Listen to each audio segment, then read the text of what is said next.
Hello, hello, everybody. Welcome to the inaugural of Professor Tariq Jazeel. My name is Jason Dittmer. I'm very pleased to be introducing him. Tariq, as I was doing my research for this, I discovered he's been here for 10 years now, which both feels like too much and too little. You know, it's like, I can't believe it's been 10 years, and yet I can't recall the time before. To give a brief synopsis for those of you who perhaps wandered in here for shelter or something, Tariq is an incredible member of our department. He started his career at the University of Sussex, where he received a BA in Geography and Environmental Studies, so he was on the right track right from the beginning. And then he did his MA and PhD at Royal Holloway. And then after an initial period at Sheffield, we plucked him from their warm embrace and took him in 2013, where he has quickly established himself as I can safely say, a central member of the department and a kind of key resource for everyone in lots of different directions. Institutionally, he co-founded UCL Center for the Study of South Asia and the Indian Ocean World, and as we speak, he is seconded to be the co-director of the Sarah Parker Remond Center for the Study of Racism and Racialization. So you can see how he's very quickly, even if 10 years doesn't feel, in academic terms, 10 years is very quick, has ensconced himself at the heart of UCL and at the heart of the department. I won't synopsize his work here because he's going to do such an incredible job of reading us in on it in a moment. But I wanted to reflect for a moment on Tariq as a colleague, because I think he is, much beloved for a variety of reasons. And I was trying to think of keywords. I thought keywords would be a good way to kind of embarrass him in public. And I mean, the first and most obvious one would be suaveness. And I know that's not a traditional academic attribute, but I can tell you, Tariq, as you see him today, dressed up for his inaugural, is more or less how you see him at any other moment, right? He is perfectly polished in every moment, always dapperly dressed, never looks like he's kind of broken a sweat in his life. I mean, it's astonishing. I don't mean that in a lazy sense. I mean that, yeah. But I mean, he's always very well put together, but that's not why we're here, or at least for most of us anyway. Some of you might be here for the suaveness. I think for those of us who have appreciated his intellect over the many years, there is, I would say, an intellectual deftness to him. He is both detailed and also has a sort of soft touch. I think of him as like an excellent tennis player who can take the ball coming at any direction and then land it where he wants to, these beautiful arcing slices. Incredibly adept mind that can convey real complexity with real simplicity. But I suspect for a lot of us, it's not even that is why we are here. And I thought I would touch on two more keywords, which I will put together because they are very related, which I think are his generosity and his warmth. And I mean that generosity both in intellectual terms. I see him handle very difficult discussions on the very difficult topics that he researches, with real generosity to people who are coming from different directions. But he's also incredibly generous as a colleague. He will leap in and help out and give advice and talk to everyone from the earliest career person to most recently, he was very generously helping me with some of my research problems. But the warmth, I think, is something we've all felt, his kindness, his openness to others, all of which goes as a through line through his work, but also his personal life. And I think many of us here consider ourselves very privileged to be his friend and his colleague. I think at this point I should turn it over to him, lest one of us start weeping. Anything could happen in these inaugurals. But so Tariq will speak for, as I understand it, about 55 minutes, and then we'll have an appreciation by Professor Colin McFarlane. Tariq, the floor is yours.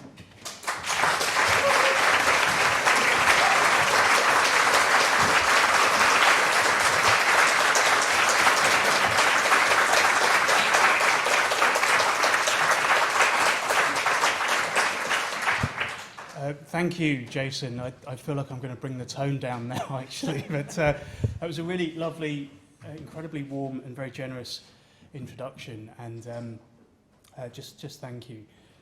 Thank you all for being here as well. It means a hell of a lot to me that you guys are all here to listen to what I've got to say, to share this moment with me.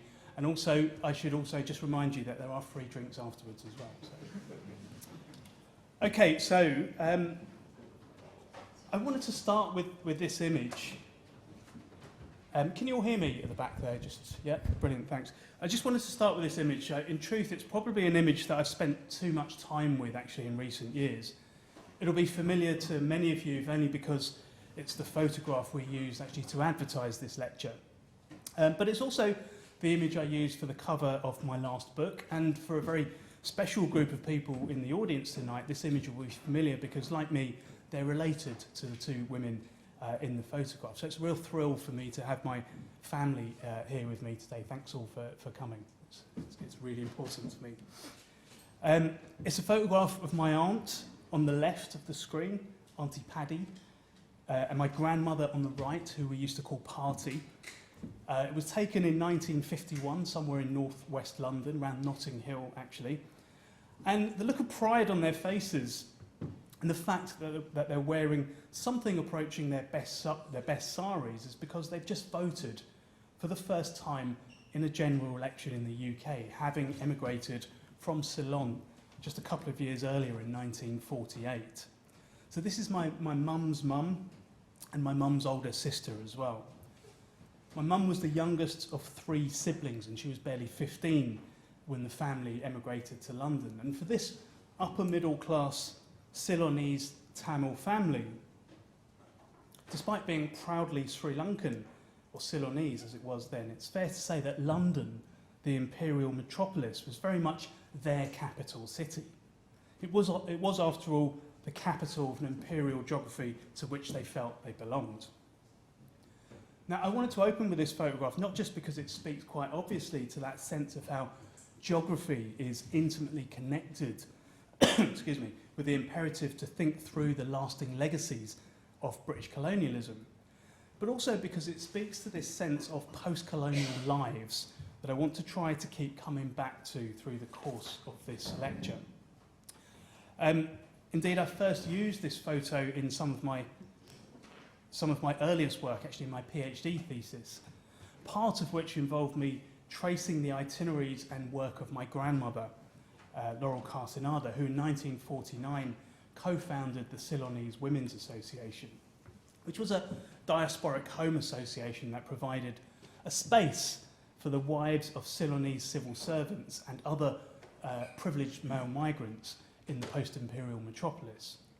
And my grandmother's journey from Ceylon to London, which involved a significant shift, not only in terms of distance, but also in terms of the class status and the forms of racialisation that she encountered. These have been of profound importance to me in tracking and understanding some of the spatial inequalities embedded in that imperial geography to which she felt a sense of belonging. So the ways that despite her class privilege, she was often objectified, she was often othered and forced to negotiate her epidermal difference in mid to late 20th century London. But I guess the other way that this photo speaks to that sense of post-colonial lives that I wanted to tease out this evening is its connectedness also to my own life, to my own biography. So it's fair to say that my preoccupation with the things I've worked on through the course of my career are in many ways entirely connected to my own geographically dispersed sense of what it is to be British in the kind of way that can't be narrated without reference to the British Empire and colonialism's spatial and social afterlives. So it's not insignificant then that a significant chunk of my PhD work was an attempt to get to grips with the itinerant post-colonial lives of my grandmother and her Ceylonese contemporaries. So the aunties, the uncles that used to fuss over me and my 2 older brothers, Min and Rees, and embarrass us as we were growing up in southwest London, just trying our hardest to be vaguely cool. I did say vaguely cool. Vaguely unremarkable kids in a leafy green and white suburb of London. Sorry, Min and Rees, showing that photo. It struck me then that when I first sat down to write this lecture, that though I knew I wanted to talk this evening about three registers that have consistently been important to my work, those being geography, postcolonialism and culture, which I'll come on to shortly, I couldn't really do this without alighting on and thinking through a number of lives, a number of biographies that have been hugely important in the course of my work. So whether it's my own trajectory, my grandmother's or my mum's and dad's stories, all of which I'll touch upon in this lecture, or the transcontinental stories of some of the architects whose work has preoccupied me over the last decade or so, or indeed the hybrid belongings of the British Asian musicians that I'm working on now. That sense of post-colonial lives has been a kind of animating pulse through my work, and I want to try and convey something of that today. And I guess I've never really thought too much about the ways that a kind of geobiography has been central to the weft and warp of much of my work. But I'm aware, of course, that focusing on lives, I'm following in a long line of excellent work that's marshalled the intimacy of biographical narrative in order to situate those narratives within spatially dispersed colonial, imperial and post-colonial histories. So, for example, a few examples on the screen here, for example, Hazel Carby's excellent book, Imperial Intimacies. Historical geographer Miles Ogbon's work on the connective tissue of lives that made global colonial history, and my colleague Caroline Bressy's excellent excavation of 19th century Quaker Catherine Impey's life, and many others besides, right? So far more modestly, I guess, in this lecture, this is something of an acknowledgement of the many post-colonial lives, their politics, their patinas, textures and trajectories that have been integral to my own work. But as I've just said, I want to structure the talk around three registers, so geography, postcolonialism and culture, all of which remain the central preoccupations of my work, I think. And I want to try and sketch for you today some of the relationships between them as I talk through some of my past and also my current research.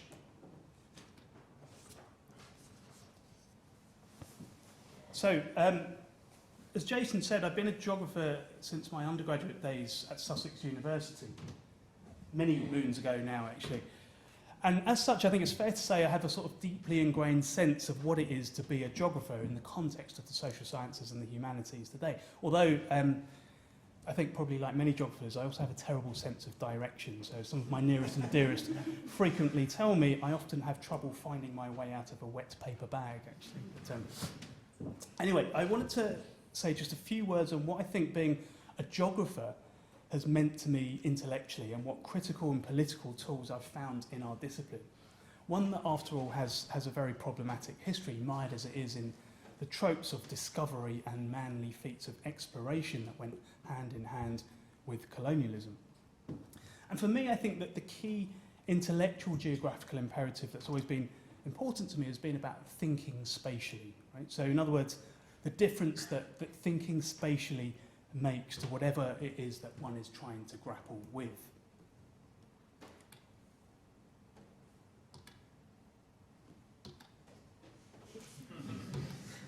Okay, let's see. There we go. Okay, so thinking spatially. So my PhD project, for example, was an investigation of how Sri Lankanness and what it means to be Sri Lankan is produced, is experienced, is negotiated in and through different kinds of spatial registers, different kinds of spatialities. So entitled Being Sri Lankan, Three Cultural Geographies, it was a project that, when I reflect on it, was probably born from some rather more existential questions in a very childish kind of way about my own experiences of being Sri Lankan as a kid growing up in London. So I was 9 years old in 1983 when the Black July riots and subsequent civil war broke out in Sri Lanka. My mum and dad were from very different communities in Sri Lanka. They met in London, about which I'll say more shortly, and such were their own differences, I think, that they would likely not have met in Sri Lanka, let alone have been allowed to marry.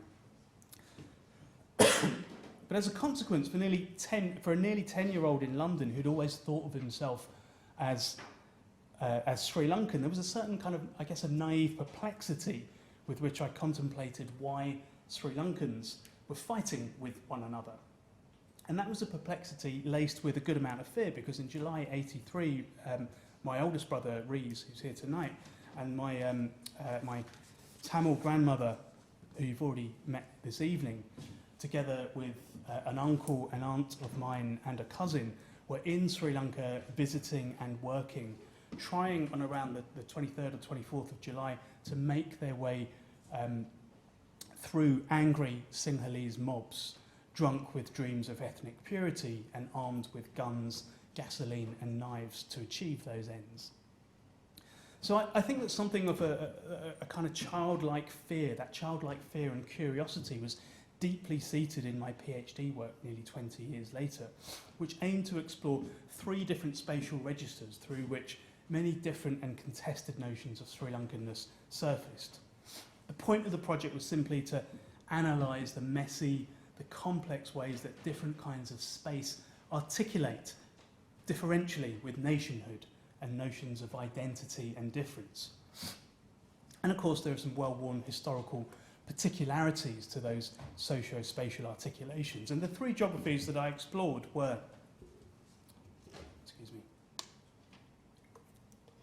first, perhaps the most famous national park in Sri Lanka, Yala National Park, where territorialised historiography articulated strongly with narratives regarding the nation-state's nature and endemic species belonging, in order to produce a quite powerful and seductive Sinhala Buddhist ethnos and structure of feeling, a kind of palpable sense of place, if you like.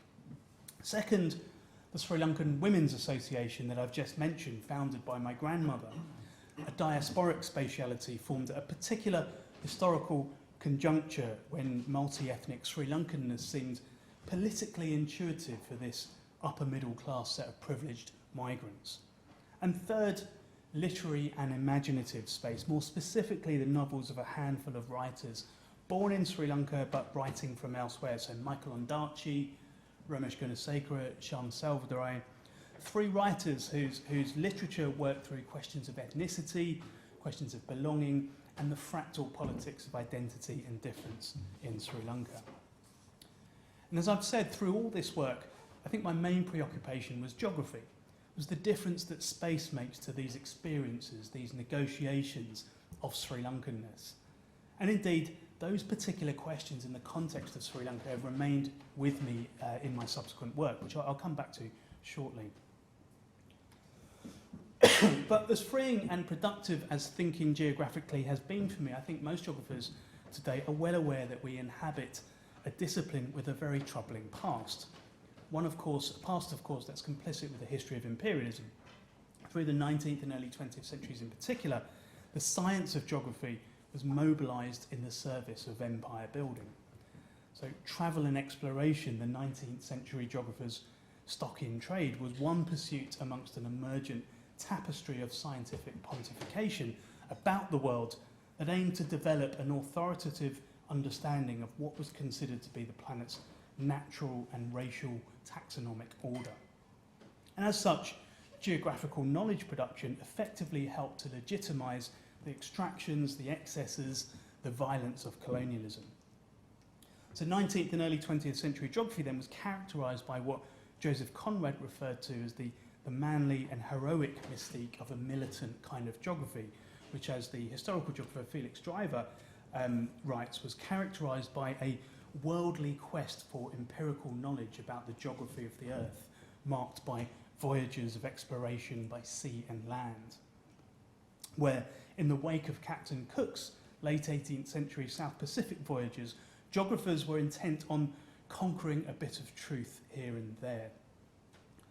Their aim being to fill the blank white spaces of maps with the dominion of scientific knowledge gained through exploration, which at the same time was precisely what enabled those far-off places and peoples to be drawn in close to the European imagination, to be cognitively possessed, ordered and hierarchized as well. So let's be clear then that geographical exploration was that which facilitated colonisation, possession and dispossession, and the inability of native voice to come into cartographic representation on its own terms. And being a geographer today, of course, this isn't an easy history to negotiate. As geographers, we work in the wake of these uncomfortable historical truths. And one of the things I've enjoyed most about my teaching here at UCL has been working with the Royal Geographical Society, the RGS, particularly Catherine Souch and Sarah Evans, who I'm delighted are here today, and a host also of committed colleagues in the Department of Geography here at UCL, including the brilliant Anson Mackay, who's also here, I think, today somewhere, latterly Jacob Fairless-Nicholson as well, Andrew Barry, and a bunch of other colleagues across the department, working on a field trip where we take our first years to the RGS, to the Royal Geographical Society in South Kensington, to give them a lecture, to give them a set of workshops on this problematic disciplinary history that they, as incoming geography undergraduates, are inheritors of. And pedagogically, we thought quite hard about this trip insofar as we want students to experience the Society's materialisation of geography militant. We want them to smell the polished wood panelling in the main lecture theatre, to hear the creak of the Victorian floorboards as they walk through the space, to feel the piercing gaze of the many dead white male explorers whose oil portraits hang on the walls. We want them to feel that curious mixture of grandeur and discomfort. We want it to be an unhomely experience because we want to use those rather uncomfortable aesthetic registers as openings for students. We think it's important for them to be uncomfortable with our disciplinary past, such that they might feel the stakes of forging a more comfortable, a more open future for the discipline. So in other words, we want them to feel empowered to bring their increasingly diverse and geographically diffuse backgrounds to bear on the ways that they do their own geographical research going forward. I should also mention that I've taken great pleasure in working with a host of geography secondary and sixth form teachers and the Geographical Association on similar kinds of aims at the pre-university level as well. And a shout out here to the Decolonising Geography Educators Collective network, who have done some excellent work in this department. And this is a good opportunity then, I think, to segue into talking more explicitly about the role that the postcolonial has played in my work. And I want to start by turning to these often quoted words of one of the key figures for anyone working within touching distance of postcolonial theory, the literary theorist Edward Said. And in the very first few pages of his 1993 book, Culture and Imperialism, Said urges us to consider, I won't read this whole thing, but just the underlined bit. He urges us to consider that by 1914, Europe held a grand total of roughly 85% of the earth as colonies, protectorates, dependencies, dominions, and commonwealths. Now, if this is a reminder that the facts of imperialism were geographical facts, that is to say they were about the possession and occupation of territory, it's also a provocation, I think, for us to consider that if it's true that most of the Earth's surface beyond Europe was at some point under some kind of colonial or imperial occupation, then it's also true that most of the world is now also, in some sense, post-colonial. And it would be easy to see that as some form of progress. But Said encourages us to think about the pervasive nature of colonial history. It encourages us to consider that most of the world as we know it has been produced through some form of colonial encounter, which in turn I want to suggest means that histories of coloniality are not incidental to world history. They're in fact foundational to the world that we inhabit, to everyday life, to the structures, to institutions, and indeed patterns of thought that surround us. So colonialism was a mechanism, a set of violent practices and ideologies that, as Said goes on to write in that short passage, drew the world into a single interacting whole as never before. Yet, I think we need to add, also produced enduring racialised, ideological, developmental and geopolitical divisions. So just as it drew the world together in material and ideological ways, it also fragmented, divided and hierarchized the world as well. And it's precisely this sense of global connectedness that I think we can read from this photo of my grandmother and aunt that I started with.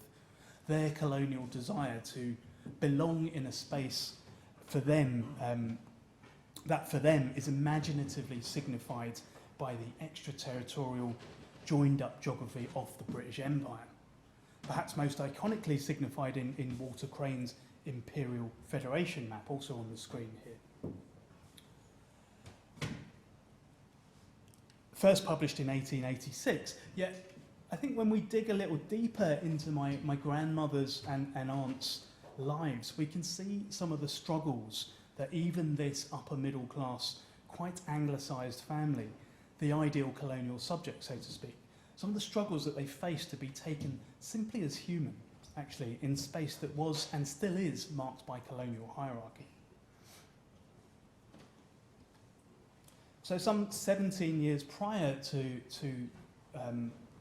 when the photograph was taken, some 17 or 18 years prior to that, my grandmother visited London for the very first time. Her diary entries reveal a profound sense of awe at London's urban modernity, but it's hard to not also be struck and saddened actually by her awareness at her own racialised difference within empire's spaces of modernity, a difference that was also a kind of distance from whiteness. So on June the 27th, 1933, for example, she wrote that she went to bed having thoroughly enjoyed my first glimpse of London. The shop signs are wonderful. There was one with a bottle pouring out sherry into glasses all done up with lit bills, and another Bovril sign like a rocket bursting into coloured lights. Could roam for hours looking at all the signs and the people. What strikes one is the vastness and the order and indifference of the people. They think I'm from a menagerie and stare so. There's other entries in her diaries as well that are more distressing, actually. And she writes this, I think, not unaware of the long and back then, quite recent, actually, at that particular moment, quite recent, would have been quite recent, history of the primitivist, animalising colonial gaze. So not 25 years earlier, amongst the most popular exhibits at the Franco-British exhibition in London's White City were the so-called colonial villages that sought to depict native life in the colonies, at one and the same time trying to show the civilising intent and effects of colonialism. And there was indeed a Ceylon village then. Huge thanks to Nathaniel Telemack for some of his archival images to use on this screen. Nathaniel's doing a brilliant PhD on that sort of past and present of that part of London, White City, actually. And something I didn't put on the screen here, but between 1904 and 1910, the Congolese man Otto Benga was being exhibited in the Louisiana Purchase exhibition, only to then be put on display in the monkey cage at the Bronx Zoo. Benga, unsurprisingly, would go on to take his own life in 1916, and I'm grateful that my family never suffered the worst excesses of this kind of racialised psychic trauma, but I'm pretty sure that my grandmother knew what she was negotiating in the heart of empire. Now, to this extent, and like many in this room, I imagine, my interest in the post-colonial isn't just a fascination with the forms of progress that have been made after the colonial period. It is also, and moreover, I should say, a fascination with those forms of endurance, actually, with the ways that the colonial dwells awkwardly and violently in the post. And I want to stick with my family history for now, because thinking about how my mum and dad met is one more way of thinking about the spatial afterlives of colonialism. As I've already mentioned, my mum and dad met in London. They were from very different communities in Sri Lanka, actually, and if there was a degree, I think, of inevitability, maybe that my mum's upper middle class colonialised Tamil family would end up in London in the post-imperial metropolis, my dad's route to London is very, very different. He was from a relatively poor Muslim family. from a town called Gumpala in the centre of Ceylon. We don't really know a great deal about his history other than what he told us growing up. And in part, I think that's because he came from a family whose daily concerns in the mid-20th century were far more immediate and material than the preservation of their family history. So his family were far less inclined to archive their personal or collective histories. And their own geography, if you like, centred very much on Gumpala, such that even my dad's decision to go and work in the capital, Colombo, was notable, was exceptional. So his relatively spontaneous decision to come to London as the bongo player in his pal Nimar Mendis's band must have been quite a shock to his family. That's my dad in the middle there. Well, the one with the bongos, obviously. So I forgot it's not a musicology lecture, so I'll point it out to you. Well, sadly, the Nimar Mendis trio never quite made the big time in London. Although I did learn recently, actually, that in 1968, Uncle Nimar did make an appearance on Top of the Pops, and one or two of his tracks have gone on to become collectible records amongst the North American psychedelic rock community. Probably about the time that my dad left the band. By 68, however, my dad had long since given up on trying to make it as a musician. He spent a few years bed-sitting in Notting Hill, rubbing shoulders with a world of other migrants from the Windrush generation, and he retrained as an optical engineer, which is the profession he would move into. My dad then met my mum in 1964. That's obviously my mum on the right-hand side of the screen. And the way they met is interesting with respect to the post-colonial story of their lives. So my mum used to practice a form of traditional Sinhalese dance known as Kandyan dancing. And in 1964, they were both invited to perform in front of the Princess Royal at St James's Palace in a ceremony celebrating the 16th anniversary of Ceylonese independence. Now, there's a certain romance to this story that I want to talk about. Not my mum's and dad's romance. There's a certain romance to this story that I want to talk about because it's not just the romance, I think, of their burgeoning relationship that I think is important in this post-colonial analytic. This was a celebration that involved a Tamil dancer performing a traditional Sinhalese dance, dancing to the beat of a young Muslim man playing the kind of drums that were never intended for Kandyan dancing. So the romance that I'm mobilising here was as much about diasporic hopes for the post-independent nation state as it was about the seeds of their life together. And this is the point, actually, right? Because to an extent, the production of the kind of Sri Lankanness that I live today is a product of that very post-imperial romantic narrative in some senses. But romance, as we know, is never far from tragedy. And in post-independent Ceylon at the time, race relations were rapidly deteriorating. So in 1956, the Sri Lankan Freedom Party, excuse me, the Sri Lankan Freedom Party came to power under a socialist and Sinhala nationalist mandate. The rights of Sri Lanka's Tamil-speaking communities were rapidly being eroded. And by the mid-1960s, the country had become accustomed to the kind of race riots that would result in civil war in 1983, fought between the government of Sri Lanka and the separatist forces of the Liberation Tigers of Tamil Eelam, who demanded nothing less than a separate Tamil homeland, Eelam. So in the heart of London then, in the seat of post-imperial royal power, the multi-ethnic performative iteration of whole island Sri Lankanness was profound, that my mum and dad were engaging in, was profoundly out of step with contemporaneous geopolitical realities in the homeland. And it's through such performances of homeland that a particular kind of whole island, multi-ethnic Sri Lankanness, I think, is iteratively produced in and through diaspora space, even and especially when those imaginative geographies are so very contested in the homeland itself. And as I've already said this evening, it's this family history that I think has been behind much of my research and writing on Sri Lanka's contested post-colonial geographies, including, I should add, my work on the geographical imagination of islandness, which in a number of writings I've argued becomes central to any kind of critical engagement with the colonial history of Ceylon. So no matter how natural and to some extent prehistoric Sri Lankan islandness may on the surface appear to be, it's worth us remembering, I think, that in a very it's worth us remembering that it's a way of seeing and materializing space that in fact has its roots in European colonial history.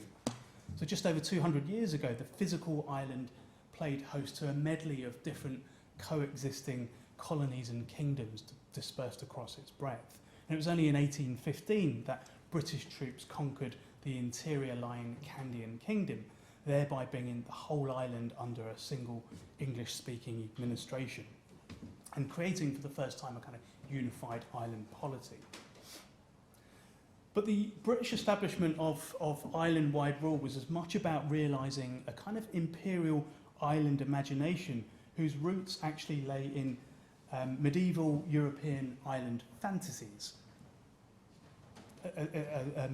As much as it was about mercantile imperialism, it was also about these kinds of island fantasies. And I don't intend to piece together here a European cartographic history of the island known as Ceylon, but I do want to stress how that contained vision of islandness is a representational refrain that's percolated through the very fabric of European geographical knowledge since Iberian imperialism, and one that itself drew upon maps of Taprobane, for example, based on Claudius Ptolemy's 2nd century book, The Geography, a book which makes intense visual referentiality to an insular, self-contained island space. As my former PhD supervisor, the cultural geographer Dennis Cosgrove, has written, choreographic images like this sought to give an impressionistic rendering of the land. And in this case, an impressionistic rendering that went hand in hand with narratives of a lost Eden to be found in the East. So the spatial story, this kind of spatial story percolated in the European and colonial imagination way before the British conquered the Kandyan Kingdom in 1815, or Ceylon gained independence in 1948. So my point here is that contemporary Sri Lankan islandness, in other words, has a very European spatial history. Now, I've jumped from the kind of intimacy of my mum's and dad's first encounters to the colonial history of Sri Lankan islanders, really to try to emphasise first that for me, working through the postcolonial is about historicising the modern world. It's a way of scratching the surface of those geographical realities that we so often take for granted.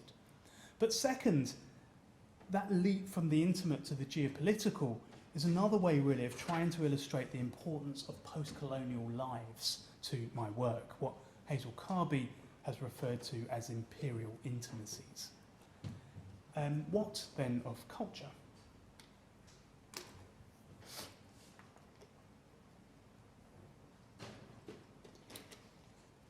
I was trained as a cultural geographer, and before my postgraduate work, again, as Jason mentioned, I read geography and environmental studies down at Sussex University, where I was based in the School of Cultural and Community Studies. And this, I think, is where my work has always, is why my work has always gravitated towards the politics of culture, whether that be literature, art, architecture, music, or other forms of cultural production. There's, of course, a long trajectory to this kind of work that takes us through British cultural studies, through people like Raymond Williams, Stuart Hall, Birmingham Centre for Contemporary Cultural Studies, and many others as well.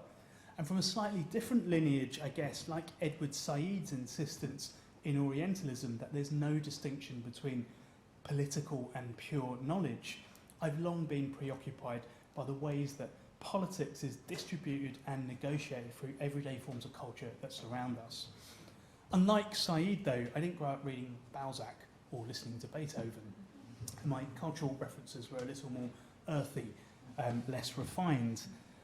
But, I mean, to be an academic preoccupied with the politics of culture is not unusual, right? And especially in this company here. But I think it's a particularly important time in the context of the culture wars and attempts all around us to depoliticise the status quo. It's a particularly important time for us to stress that culture cannot not be political, actually. And in this last section of the lecture, I want to give a couple of examples of my engagement with the spatial politics of culture. First, following up on my comments about post-colonial Sri Lankan nationhood by talking about some recent work on the politics of tropical architecture in Sri Lanka. And second, by switching registers and closing the lecture with a few words about my current work, which involves tracking the recent history of British Asian dance music.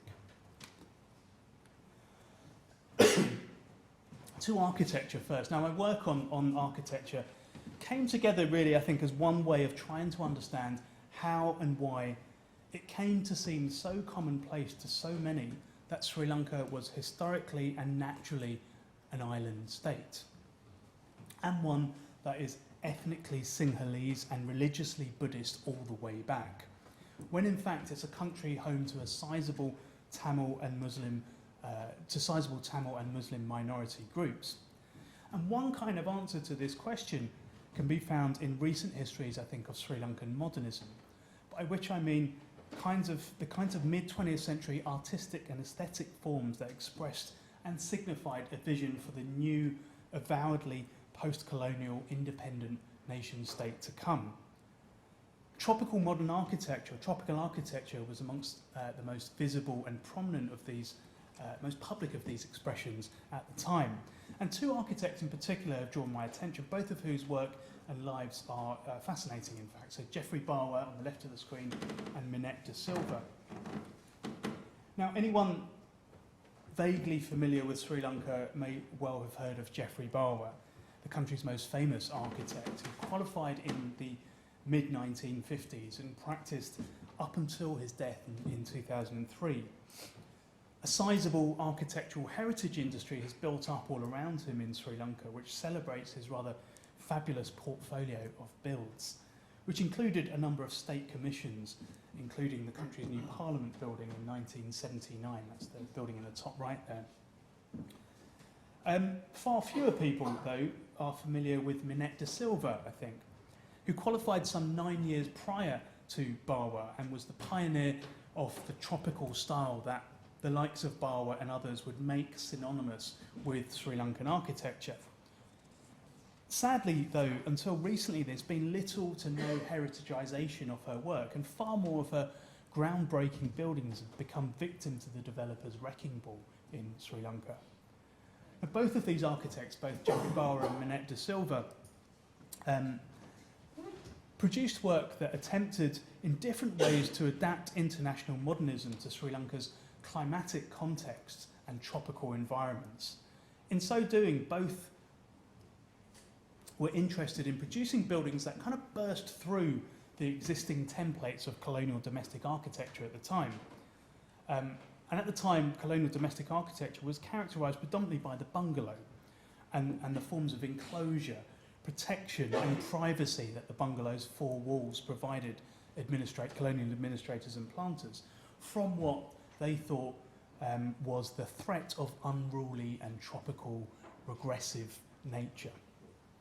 Now, de Silva and Barwer inaugurated a way of building that burst through walls, allowed airflow, lines of sight and the environment into domestic space, facilitating a kind of inside-outside living in a modern idiom that ideologically was also an outward rejection of colonial-built space.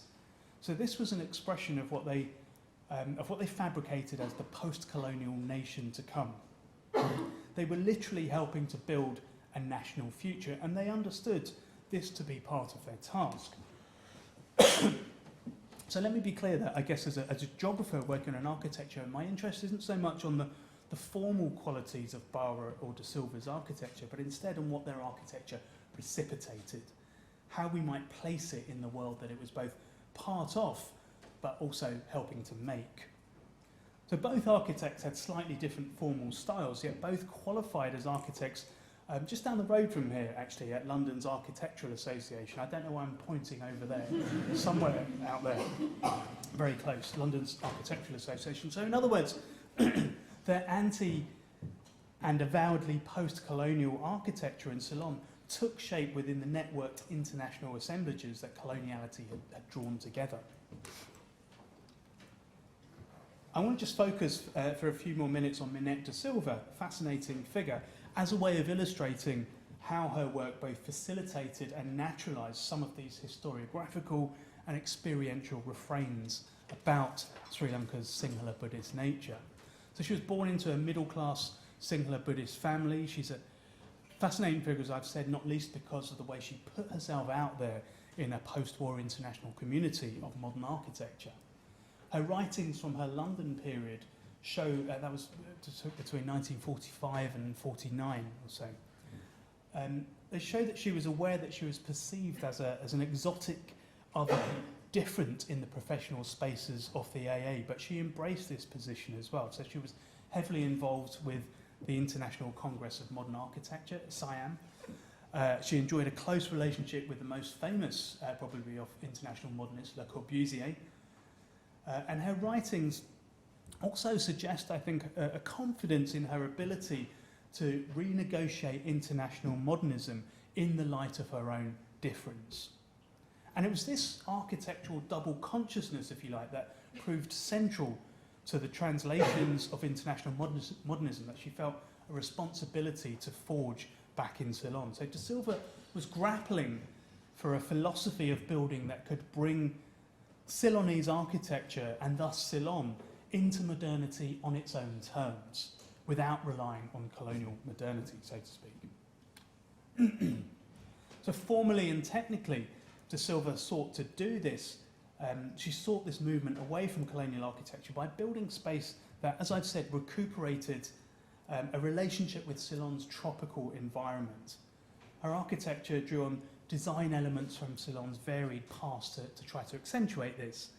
So, for example, she began to regularly use internal courtyards, which has become something of a design staple in the tropical modern house, and it's something that she was very instrumental in inaugurating. You can't see this at all, but this space on the plan here is referred to as a middler, and this became, the medu middler became a very common feature in tropical architecture, this kind of internal courtyard area. But crucially, features like the internal courtyards were motifs that were common across a varied palette of Ceylonese building, including Sinhala, Moor and Dutch housing. But De Silva narrated them as Kandyan Sinhala devices, indicating how her formal architectural techniques she tabled as quintessentially national. Remember, she was trying to forge what she thought was the post-colonial national. When in fact she was mobilising a rather more ethnically exclusive sense of Sinhalese tradition. And this was all being done in the midst, remember, of rising populist Sinhala Buddhist nationalism in the 1950s.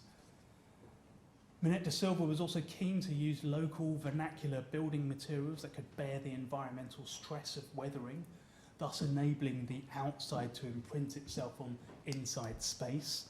And she would use antique ornamental materials as well, which enabled her structures to kind of extend out into the time-space of the nation-state beyond. And her ornamental choices invariably drew upon, again, these histories of Ceylonese classical arts and crafts, again, usually from the Kandyan region.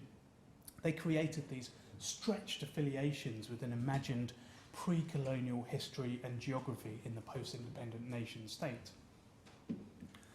So though De Silva's work was inspired by international modernism, her attempts at blending architectural tradition and modernity articulated a cultural difference that reached back into the Kandyan Sinhala heartland of the emerging post-colony, which was what she described as the heart of our national tradition. She framed most of her techniques and material choices around that narrative of Kandyan Sinhala tradition and history, which in turn instantiated the primacy of the post-colonial national thought retroactively as Sinhala Buddhist in a context when this was the very same claim of populist, ethnically exclusive nationalists. So the political point here really is that there was no space in this expression of the post-colonial Sri Lankan national for its Tamil, Muslim or Burgher others. Or if there was, they were written into this island narrative as either guests or invaders. So that multi-ethnic Sri Lankanness that my mum and dad were participating in back in London had no place in this kind of aesthetic production of the new post-colonial national. Now, the broader sweep of this work has been to argue that Sri Lankan tropical architecture has been one of those aesthetic domains that's fashioned the historiographical and environmental narratives of post-colonial Sri Lanka in ways that have enabled a logic that hastens the marginalisation of Tamils and Muslims. There's a lot more to say about this, including De Silva's connections with Sri Lanka's modernist movement, the 43 group, painters like George Keat, George Clason, Ivan Peiris, who were developing similar kinds of aesthetic responses to colonialism. But I hope this sort of very brief glimpse into Minette De Silva's post-colonial professional life offers just a taste of how I've tried to mobilise architectural culture to tell a story about the production of a contested politics of Sri Lankan nationhood. And now for something completely different. And very finally, I'm aware I've been going on quite a long time, but I want to say a few words about my current work on British Asian dance music, which moves away from Sri Lanka and is much more connected, I guess, to my own sense of growing up in Britain, in London, as a second-generation British-born South Asian, in a period when in mainstream popular culture there were few positive representations of South Asians. So the period I'm interested in is the mid-1990s, and the aim of this current book project is to write a history of a short period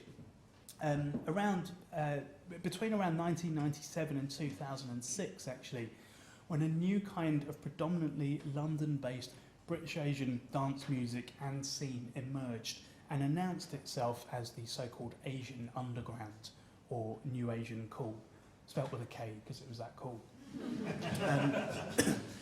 And through that short period, this scene had a quite profound effect on the fabric of British public culture. So this was a music that resonated with both white and Asian listeners, as well as mainstream radio DJs. It offered the possibility of a performance culture able to speak between brown and white experiences of Britishness, and in so doing opened what Paul Gilroy refers to as a self-consciously post-colonial space in which the affirmation of difference pointed to a more pluralistic conception of nationality.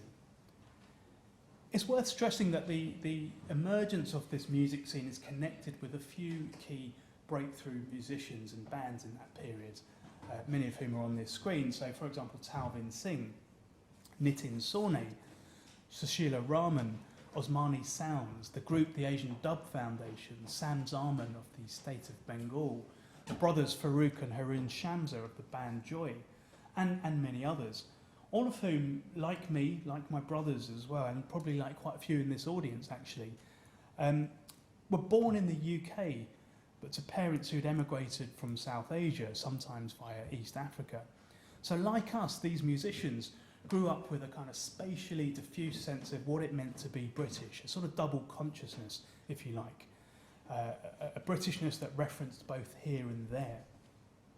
Unlike their parents, however, I think one of the challenges that these musicians sought to engage was how to bring themselves into representation on their own terms, how to publicly speak their own aesthetic and artistic language, and ultimately how to be cool in a context where in the 1980s being brown in Britain not only came with its own safety risks but had little by way of cultural capital in white society. It sounds trivial, but I think that sort of that struggle to be cool is actually a sort of really important part of the story here. And you saw how cool we were on our bikes in our outfit, of course. But to return to that theme of post-colonial lives, I want to spend a few minutes talking about one of the most important musicians of that period, I believe, Talvin Singh, who's centrally placed in this project. Now, Singh is a second-generation British Asian of Indian Punjabi parentage. Was born in East London in 1970, and at the age of 15 he undertook the first of many extended visits to the Punjab to learn the tabla from his Guruji, Pandit Lakshman Singh Seen. In the late 1980s and 90s, Singh became known as a gifted and original studio and session musician, and he soon became a sought-after programmer, producer and tabla artist in the 1980s and early 90s, collaborating with artists like Courtney Pine, Sun Ra, Massive Attack, and later Bjork. It was in 1996 that, together with Sweetie Kapoor, he took a weekly Sunday music night that they initially ran at the Rocket on Holloway Road to a regular Monday night slot at Hoxton Square's Blue Note Club in the East End of London. And at the time, the Blue Note hosted some of London's most avant-garde, trendy club nights. Kapoor and Singh's night, which is called Anoka, slotted in next to these, and it soon became one of the hippest places to be seen in London. So it's an experimental club night at which a range of DJs and musicians, many British-born with South Asian heritage, performed, they played, toasted and orchestrated an always ethnically eclectic dance floor. The music and vibe was experimental, it was convivial, and importantly at the time it was somewhat uncategorizable as well, because it was so new. There was no existing template for it, if you like. It provided a space where British-born South Asians could mix with a diverse crowd of others in the broader context of a soundtrack that was familiar from familial backgrounds, steeped in various forms of South Asian music, aesthetics and cultural expression. If Talvin Singh and Sweetie Kapoor were the authors of this space, for British Asian clubbers then, I think there was a sense of ownership and agency in these spaces, a sense finally of being modern, of being avant-garde, and again being cool in unapologetic shades of brown, black and white. At the same time, at Anoka, I think clubbers were also at least partially aware that listening, dancing and being there was a way of building new worlds that they didn't yet quite know the shape of. So in 1997, Talvin Singh put together a 12-track compilation album comprising music by artists associated with the club night. The album was eventually released by Island Records under the title Anoka, Sounds of the Asian Underground, spelt with a Z because it's that cool.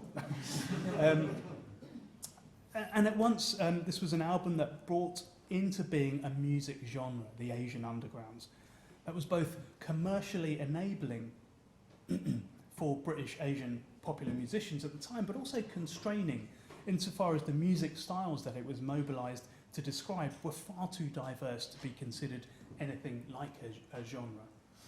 But this notion of the Asian underground that the album mobilised did something else as well. It cleverly positioned, it cleverly positioned this emergent scene in a longer lineage of British popular culture. Excuse me. So the visual economy of the album's artwork, its back cover, for example, referenced Britain's mod scene a couple of decades earlier. It shows a young British Asian man, probably Talvin Singh actually, his back turned to the camera, clad in a subtle translation of a 1980s mod uniform. So he's wearing a Parker coat, a white Parker coat, adorned with a saffron, white and green version of the red, white and blue RAF roundel, adopted emblematically by the mods. The words Asian Underground gesture, therefore, to the track Going Underground by the poster band of Britain's mod scene, the Jam, who Talvin Singh, incidentally, often cites as one of his formative influences growing up in East London. So the music was therefore being pulled into the narrative and semiotic trajectory of British popular culture. It was playing a role in re-signifying what it meant to be British at the turn of the last century, and helping to open a space for articulations of Britishness that were at one and the same time South Asian. There's a lot more to say about Talvin Singh and indeed the culture that his creative output precipitated. I didn't really have time to talk more about this today, but it's important to mention, I think, the historical conjuncture in which the emergence of this music scene takes place. So this was 1997 and soon thereafter, which is to say immediately after Tony Blair's New Labour took office.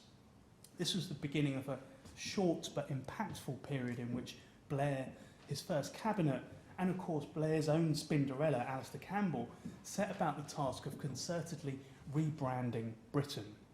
in part by making the country's ethnic and cultural diversity readily visible.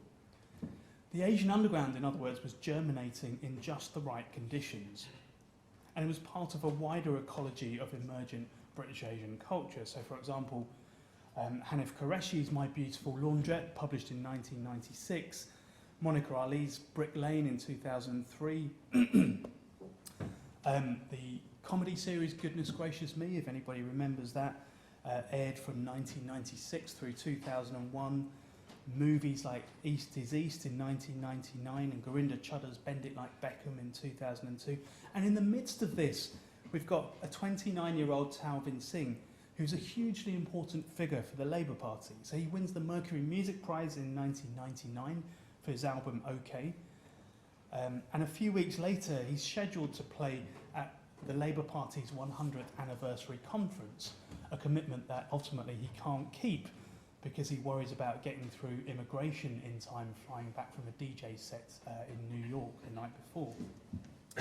And also his 1999 track Butterfly is chosen to play in Midnight and the New Millennium at a New Year's Eve ceremony that Tony Blair attended at London's Millennium Dome.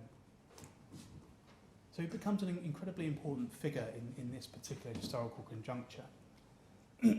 It's probably clear that I'm a fan, not of Tony Blair, but of Talvin Singh, and much of this music from the 90s and early 2000s. It's a scene and music that's touched my own life, my own coming of age, if you like, in this country. I was one of those people who bought the CDs, went to Anoka, other festivals and clubs, played this music in my bright yellow Ford Fiesta and my bedroom at home. I felt a sense of recognition when I saw Singh and others in the media, heard them on Radio 1, Capital or Kiss FM.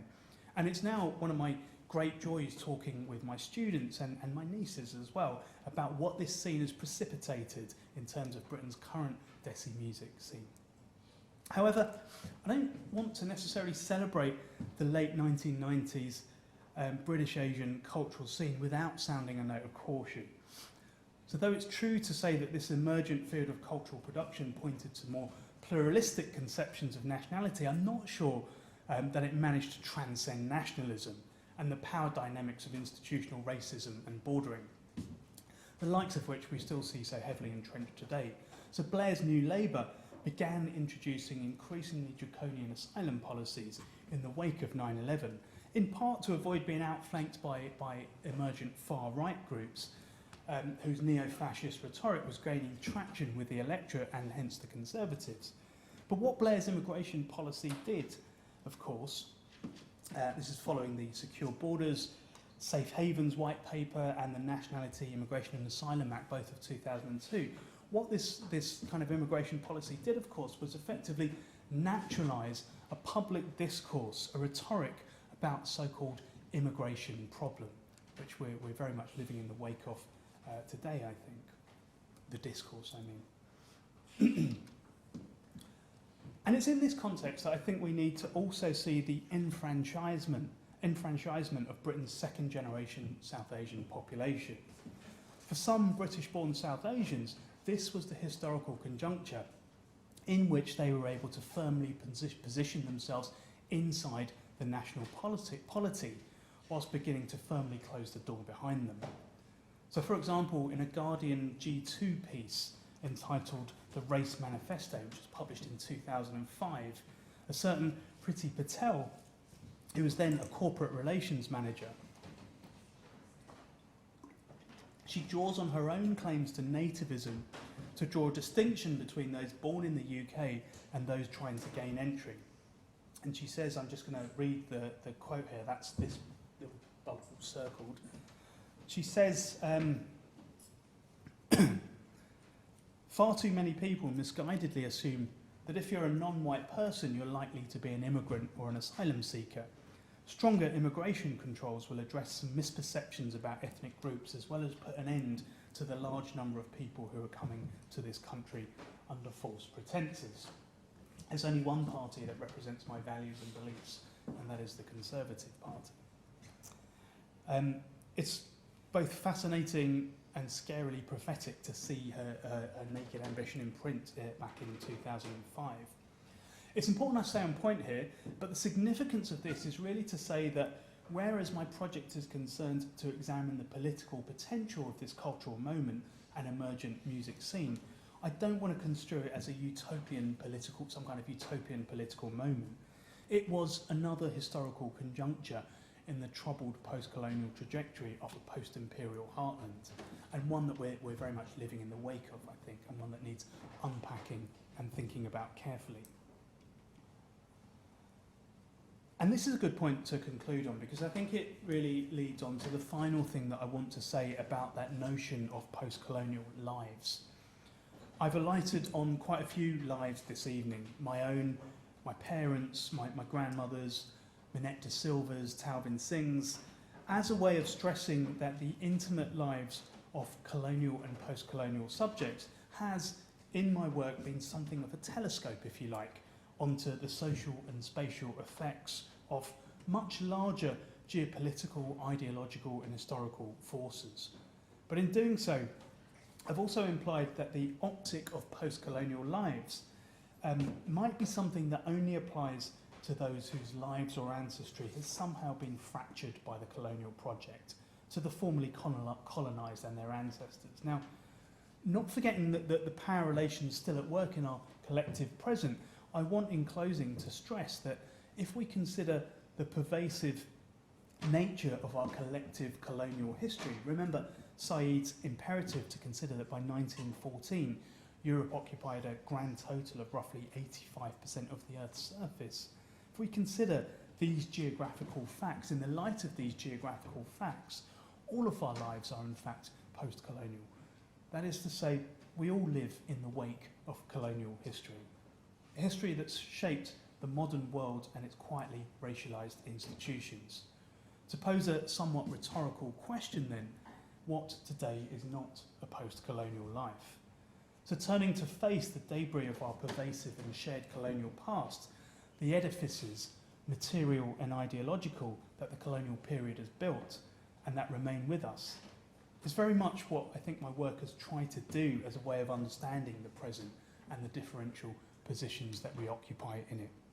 And I'll leave it there. Thank you for listening.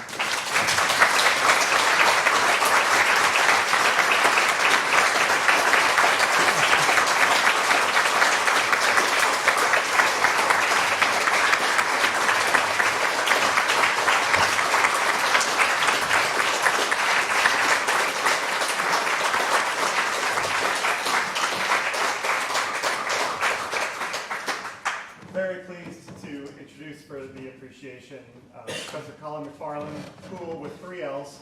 Take it away. Wow, that was really fantastic. Thank you, Tariq, for that tour through your work.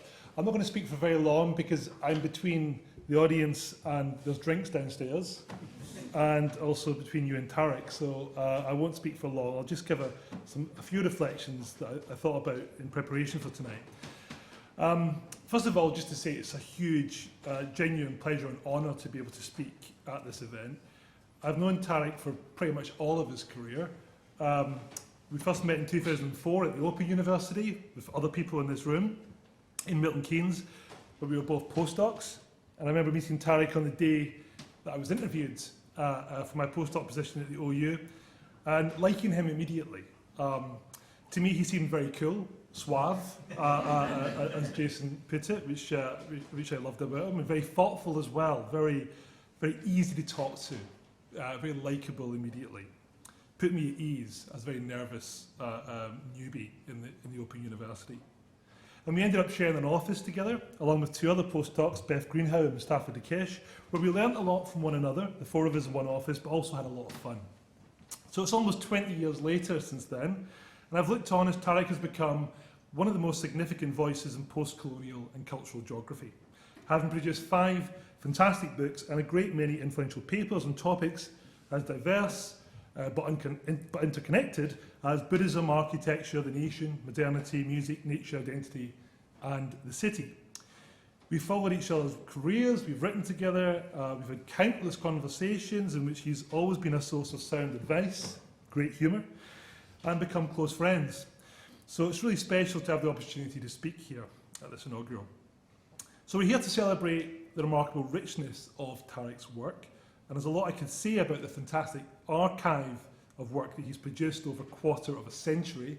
I think it's important to put the word century in there, which we've just had a brilliant tour through. And one of the things that struck me early on about Tariq and his work, which maybe I didn't fully appreciate initially, but I've come to understand better over the years, and we saw it tonight, is how his own preoccupation with post-colonial geography has to be understood in the context of his personal and family relations, in particular the afterlives of empire in Britain and Sri Lanka. The word he uses to describe his work in his book Postcolonialism, which is a fantastic book, is amalgam. His work, as always already, an amalgam of the personal and the intellectual. If that book, Postcolonialism, is a brilliant statement of how Tariq understands the project of postcolonial geography, and it is so precisely because I think of this amalgam, and I think I understand that better tonight, having listened to the talk. Tonight we could really sense how those personal family histories and geographies are vividly present in his work. The drums, the dancing, the voting, the hostility, the pain, the romance, the stories, and much more, in ways that I don't think it quite does for a lot of academics. Tariq's enduring concerns with questions of identity, empire, music, space, even critique itself, are never only academic abstractions. They are embodied, felt, and lived. There is then a life in his work. And I don't just mean in his books and papers, it's also in his academic talks, as we've seen tonight, in how he teaches, as I know from his colleagues at UCL, and in his conversations, as all of us in this room know. At the same time, Tariq's work is in part about how we are all always implicated, as he was saying at the end of his talk, in the histories, geographies and knowledge politics we investigate and produce. What I think Tariq's work asks of us is what we then do about that. How might we think about our implication in the production of knowledge in ways that are ethical and responsible? In fact, responsibility is something of a key word in Tariq's writings, and not a word that was used a lot tonight, but which I think is very important to his work. What Tariq offers in response to that question about what we ought to do and how we might do it, I think, is refreshingly complex. His arguments for responsibility are never straightforward or decided. One of the aspects I admire most about his work is his commitment to stay with the uncertainties and tensions of the worlds he writes about. Tariq rejects neat knowledge frameworks and instead lingers with all kinds of frictions, shards, bits that don't fit, traces of people and places that are barely present but sometimes deeply important. He explicitly rejects what he calls formulaic access to geographical worlds. Understanding people and place is not simply a task of getting better at methods, Tariq urges us to see. The task is not just one of getting better at doing interviews or analysing films or music or whatever else. Nor are the answers to be found in a university ethics board application. As Tariq argues again and again, our research encounters are simply too messy and uncertain for that, and the world is too replete with difference and difficult encounters. At the same time, Tariq's work is actually very practice-oriented. Rather than sort of disappear into convoluted post-colonial theory, his work is decidedly methodological. Often in his writing, he's setting out a methodological toolkit. But this is methodology as a set of strategies rather than conventional methods. These methods for a post-colonial geography are demanding and difficult, but enriching for research. They include, just to mention a few of them, a commitment to tracking how representation shapes space and difference, a long-term commitment to abide by the concerns and places in which he works, even as those concerns and geographies expand over the years, and an ongoing effort to work ethically with scholars and communities that operate across different traditions, knowledge positions, and theory cultures. This last method, working across different contexts, knowledge positions, and theory cultures, is driven too by Tariq's insistence that in any exchange or collaboration, there is a lot in play that we cannot grasp or understand. There is a lot going on that will remain untranslatable, incommensurable, and singular, beyond the apprehension of particular ways of knowing and expressing, whether it is in music, literature, architecture, historical experience, political concerns, or everyday life. But those untranslatable differences are nonetheless generative. Something comes out of it, Tariq's work shows us. The question Tariq poses is how we then attend to that something and work with it with responsibility care and modesty. So tonight Tariq did not say much about this element of his work, but it was certainly there in the background to a lot of what he said, and it's a challenge he negotiates exceptionally well. These are methods then of unlearning as much as learning, of dismantling as much as producing, of failures in communication as much as successes, of staying with the uncertainties and the mess of post-colonial afterlives and refusing to reduce it to simple schema. Tariq's work has made me think again about many issues I work on, including urban theory. As an urban geographer, he's helped me see how the very category of the urban or the city is still so often presented, despite all the histories of post-colonial critique that Tariq pointed to, as a universal and taken as given knowledge object. He's made me think about the urban or the city as a different kind of category, one that is perhaps less disciplined, more open, more hesitant, one that is even unsure of itself, and that stays with that uncertainty rather than look to evade it. Tariq might not see himself as an urban geographer or an urban theorist, but Ananya Roy is nonetheless right in describing him as, quotes, one of the most important interlocutors of urban theory today. And he's not even an urban theorist. So that's kind of, as an urban theorist, I would like it if Ananya Roy described me in those terms. So if you're listening, Ananya, I'm always happy to take those kind of comments. And he does all of this, and this is also annoying, he does all of this in the most generous way. He's not someone, Tariq, who's going to argue bombastically for this or that position. He, of course, cares deeply about the questions he pursues, but you'll never find him finger-pointing or shouting. And you will never hear or read him dismiss other people's work. Maybe after a few beers. But generally speaking, not. He will listen in an open-minded way to other positions. He creates an atmosphere of relaxed exploration of ideas, which sounds trivial, but that is rare in academic life. And however important those ideas are to him, he always makes you feel at ease, even when he's passionately arguing in favour of them and against you. Over the years, I've heard lots of academics talk about his generosity, support and warmth. I'm going to finish up. Generosity and warmth are terms that Jason used. I've had them written down before he started speaking, but it's just, I think it's telling that we both use those terms. One colleague who's here tonight told me, and this is typical, I don't have any stories about Tariq. The thing about him is consistently how lovely and caring he is as a colleague. I mean, come on. Someone's got to have something. I'm sure his brothers have something, so maybe we'll truth be told, there is actually the odd funny story about Tariq. When you've known someone for nearly 20 years, and particularly when you've been to conferences around the world together, particularly geography conferences in certain American cities, you pick up the odd story. But those are not stories for now. Alas. So I'll just end by saying that it is really genuinely a privilege to be able to have this opportunity and to listen to such a wonderful scholar, to hear from such a brilliant colleague. He remains as cool and suave as he was in 2004 when I first met him. I'm fortunate to count himself as a colleague and collaborator, but in particular as a friend. So I think we should all thank, again, Tariq for a wonderful talk, and then the drinks are downstairs. Thank you, Tariq.